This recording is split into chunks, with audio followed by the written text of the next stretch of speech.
CBN medical reporter Lorie joins us now for more on these developments. Lorie, how has this thing mutated? What are the impacts now?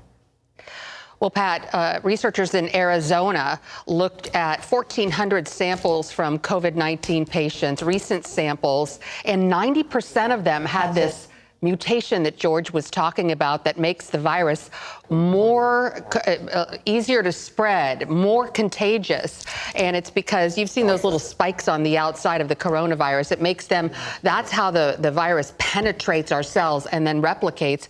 And it looks like the mutation is in those spikes.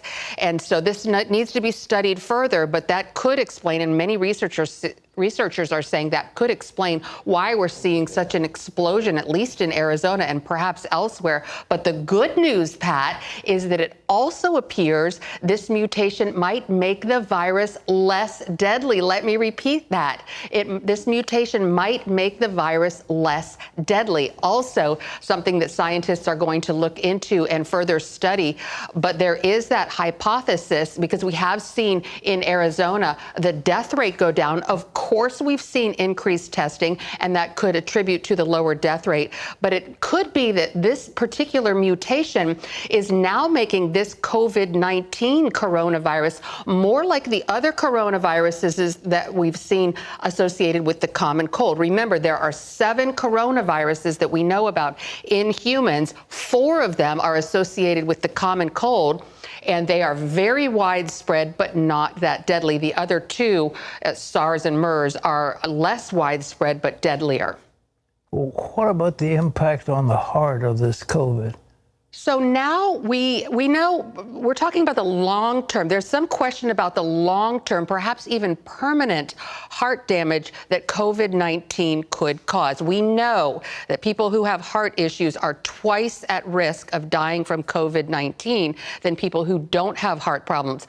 But there are now some reports of people who had COVID-19, have recovered, and are having heart problems, cardiomyopathy. That's when the heart has difficulty pumping blood to the rest of the body. So there are calls now to study post-COVID-19 cardiac syndrome. We know a doctor in New York City, she had mild symptoms of COVID-19. She's since recovered, but now she's having difficulty breathing and catching her breath, and her heart is racing. She went in and got checked, and she has cardiomyopathy. She didn't have it before. And so again, we're seeing we need a lot more research about the long-term impacts of COVID-19.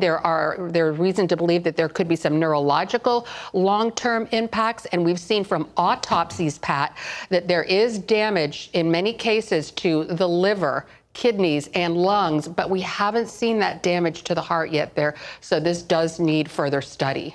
What about a vaccine? Are we any closer?